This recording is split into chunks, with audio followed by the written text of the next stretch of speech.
അസ്ലം പറയൂ, എപ്പോൾ വാഹനവ്യൂഹം അവിടെ എത്തിച്ചേരുമെന്ന് പ്രതീക്ഷിക്കുന്നു? എത്ര സമയം വേണ്ടിവരും?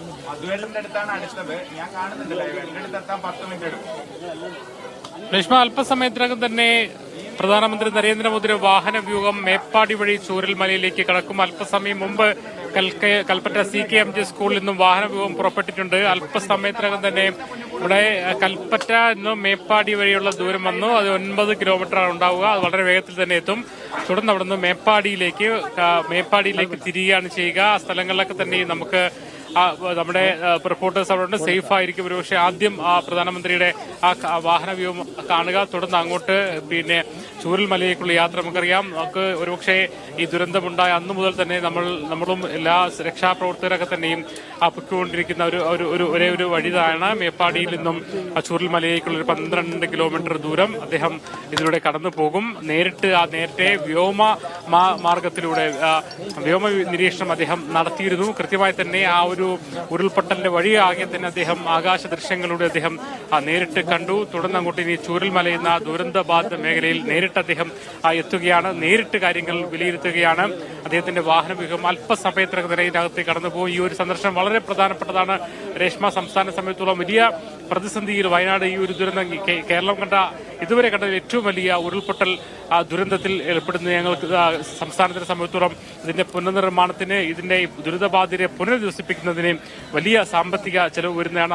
അവരോടൊപ്പം നിന്നുകൊണ്ട് കേരളം മുഴുവൻ ഒറ്റക്കെട്ടായി നിന്നുകൊണ്ട് രക്ഷാദൌത്യം നിർവഹിച്ചു. അതേസമയം ഇനിയുള്ള ഒരു പുനർനിർമ്മാണവും പുനരധിവാസവും എന്ന് പറയുന്ന വലിയ പ്രക്രിയയിൽ കേന്ദ്രത്തിന്റെ സഹായം അനിവാര്യമാണ്, ഏറ്റവും പ്രധാനപ്പെട്ടതാണ്. അതുകൊണ്ട് തന്നെ ആ ദൃശ്യങ്ങൾ അല്ലെങ്കിൽ അദ്ദേഹം കാണുമ്പോൾ, അദ്ദേഹം നേരിട്ട് കാര്യങ്ങൾ വിലയിരുത്തുമ്പോൾ അതിന്റെ ആഘാതം എത്രത്തോളം ഉണ്ടായിരുന്നു എന്നുള്ളത് കേന്ദ്രത്തിന് മനസ്സിലായിട്ട് തന്നെ പ്രധാനമന്ത്രിക്കും കേന്ദ്രത്തിനും മനസ്സിലായാൽ അതിൽ അനുസരിച്ചുള്ള ഒരു സഹായം കേരളത്തിന് ലഭിക്കുകയാണെങ്കിൽ സ്വാഭാവികമായും വയനാടിന്റെ മുണ്ടക്കയുടെ പുനർനിർമ്മാണത്തിന്, ദുരിതബാധിത പുനരധിവാസത്തിന് വലിയ ഒരു സഹായമായിരിക്കും തീരും എന്ന കാര്യത്തിൽ യാതൊരു സംശയവുമില്ല. എന്തായാലും പ്രധാനമന്ത്രി നേരിട്ട് എത്തുന്നു മാത്രമല്ല, 3 മണി വരെയുള്ള സമയം അദ്ദേഹം ഇവിടെ ചൂരൽമലയിലേക്ക് നേരിട്ട് പോയി കഴിഞ്ഞാൽ ചൂരൽമല കാണും. അവിടെ ദുരിതബാധിത പ്രദേശങ്ങൾ അദ്ദേഹം നേരിട്ട് തന്നെ കാണും. അവിടെ രക്ഷാപ്രവർത്തനത്തിൽ ഏർപ്പെട്ടിരിക്കുന്ന സേനാ വിഭാഗങ്ങളുമായും രക്ഷാപ്രവർത്തകരുമായും ഒക്കെ അദ്ദേഹം സംസാരിക്കും. അതിനുശേഷം അദ്ദേഹം നേരിട്ട് ദുരിതബാധിതരുടെ അടുത്തേക്ക് എത്തും. ദുരിതാശ്വാസ ക്യാമ്പിൽ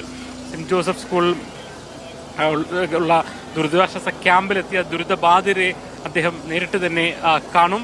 തുടർന്ന് അവിടെ നിന്ന് അങ്ങോട്ട് അദ്ദേഹം ആശുപത്രിയിലെത്തി ചികിത്സയിൽ കഴിയുന്ന ദുരിതബാധിതരെ നേരിട്ട് കാണും. പിന്നെ മുഖ്യമന്ത്രി ഉൾപ്പെടുന്ന മന്ത്രിമാർ, അതോടൊപ്പം തന്നെ ഉദ്യോഗസ്ഥരെല്ലാം പങ്കെടുക്കുന്ന വളരെ വിശദമായ ഒരു അവലോകന യോഗം, റിവ്യൂ മീറ്റിംഗും കൽപ്പറ്റയിലെ വയനാട് കളക്ടറേറ്റിൽ ചേരുന്നുണ്ട്. അതിലൂടെ അദ്ദേഹം കൃത്യമായി തന്നെ ഇതിന്റെ എത്രത്തോളമായിരുന്നു നമ്മുടെ ആഘാതമുണ്ടായത്, എന്താണ് സംഭവിച്ചത്, എന്താണ് ഇനി അതിന്റെ പുനർനിർമ്മാണത്തിന്, പുനരധിവാസത്തിന് എത്രത്തോളം തുക വേണ്ടിവരും എന്നതിനെ കുറിച്ചുള്ള കൃത്യമായ റിപ്പോർട്ടിംഗ് അദ്ദേഹത്തിന് മുന്നിലുണ്ടാവും. ഇതുവരെ നടന്ന രക്ഷാപ്രവർത്തനങ്ങളെ കുറിച്ചുള്ള റിപ്പോർട്ടിംഗും എല്ലാം ഉണ്ടാവും. എന്തായാലും അതുകൂടി കഴിയുന്ന ഇന്നലെ തന്നെ കേന്ദ്ര സംഘം വന്ന് കൃത്യമായ ഒരു വിലയിരുത്തൽ നടത്തിപ്പോയതാണ്. ഇതിനെ സംബന്ധിച്ചുള്ള പ്രാഥമികമായ റിപ്പോർട്ടും ഒരുപക്ഷെ പ്രധാനമന്ത്രിക്ക് ലഭിച്ചിട്ടുണ്ടാവും എന്ന് തന്നെ നമ്മൾ കരുതണം. കാരണം എന്തൊക്കെയാണ് ഇതുവരെ 2 കാര്യങ്ങളാണ് സംസ്ഥാന സർക്കാരിന് ഏറ്റവും ആവശ്യം. ഒന്ന്, ഇതിന് L3 വിഭാഗത്തിൽപ്പെട്ട, ദേശീയ ദുരന്തം എന്നതിൽ പറയാൻ കഴിയുന്ന രീതിയിലുള്ള L3 വിഭാഗത്തിൽപ്പെട്ട ഒരു കാര്യമായ ഒരു ദുരന്തമായി പരിഗണിക്കുക എന്നുള്ളതാണ് ഏറ്റവും ഒന്നാമത്തെ കാര്യം. രണ്ടാമത്തെ കാര്യം എന്ന് പറയുന്നത് അടിയന്തരമായ പുനർനിർമ്മാണത്തിനുള്ള പാക്കേജ് അവതരിപ്പിക്കുക എന്നുള്ളതാണ്. ബീഹാറിനും ഉത്തരാഖണ്ഡിനും ഒക്കെ തന്നെയും കൃത്യമായ പാക്കേജ്, കേന്ദ്രത്തിന്റെ സാമ്പത്തിക പാക്കേജ് ഉണ്ടായിരുന്നു. അത് അവിടുത്തെ പുനർനിർമ്മാണത്തിൽ വലിയധികം സംസ്ഥാന സർക്കാരുകൾക്ക് സഹായകരമായിരുന്നു. അതുകൊണ്ട് തന്നെ ഒരു അടിയന്തര പാക്കേജ് വേണം, 2000 കോടി രൂപയുടെ ഒരു അടിയന്തര പാക്കേജ് വേണം എന്നൊരാവശ്യം സംസ്ഥാനം മുന്നോട്ട് വയ്ക്കുന്നുണ്ട്. ഇത് രണ്ടിലും തീരുമാനമെടുക്കുന്ന ഘട്ടത്തിൽ ഈ ഒരു സന്ദർശനം വളരെ നിർണായകമായിരിക്കും എന്ന് തന്നെയാണ് കരുതുന്നത്. ഇതിന്റെ ആഘാതത്തെ പ്രധാനമന്ത്രി നേരിട്ട് കാണുമ്പോൾ, നേരിട്ട് വിലയിരുത്തുമ്പോൾ, ആ സ്ഥലങ്ങളിൽ പോകുമ്പോൾ, ദുരിതബാധിതരെ കാണുമ്പോൾ, ചികിത്സയിൽ കഴിയുന്ന ആളുകളെ കാണുമ്പോൾ, ഉദ്യോഗസ്ഥരുമായിരുന്ന് കൃത്യമായി തന്നെ വിലയിരുത്തലുകൾ നടത്തുമ്പോൾ എന്താണ് സംഭവിച്ചത് എന്നതിനെ കുറിച്ചും എത്രത്തോളം ആഘാതമുണ്ട് എന്നതിനെ കുറിച്ചുമുള്ള കൃത്യമായ ഒരു വിലയിരുത്തൽ ഉണ്ടാവും. എന്തായാലും വളരെ കൃത്യമായ ഒരു വിലയിരുത്തൽ അദ്ദേഹം നേരിട്ട് തന്നെ നടത്തുന്നതിന്റെ ഭാഗമായിട്ടാണ് പ്രധാനമന്ത്രി നരേന്ദ്രമോദി കൃത്യമായി തന്നെ ഇവിടെ നിൽക്കുന്നത്. ഈ ഒരു സന്ദർശനം അതുകൊണ്ട് തന്നെ വളരെ പ്രധാനപ്പെട്ടതാണ്. പ്രധാനമന്ത്രി ആദ്യം കൽപ്പറ്റയിലെയും CKMJ സ്കൂളിൽ എത്തിയ ശേഷം വളരെ പെട്ടെന്ന് തന്നെ ഒരു പിന്നെ ചൂരൽ മലയിലേക്ക് അല്പസമയത്തിനകം തന്നെ പ്രധാനമന്ത്രിയുടെ വാഹന വ്യൂഹം എത്തിച്ചേരും.